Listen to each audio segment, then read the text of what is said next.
ஆத்தா நீ இல்லேனா ஆதரிக்க யார் இருக்கா? புது சேல வாங்கி வந்த உன்னை புதைச்ச இடம் பாப்பதுக்கா?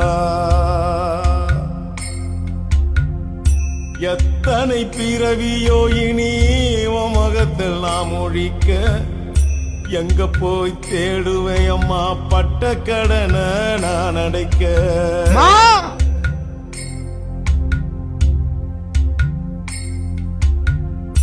நான் கண்ட கனவுல நந்தவனம் எரிஞ்சது, அந்தவனம் நீ என்று அப்புறமா தெரிஞ்சது. கஷ்டப்பட்ட காலத்திலும் கலகலன்னு சிரிச்ச, கண்டாங்கி சேலையில என் கண்ணீரை தொடச்ச.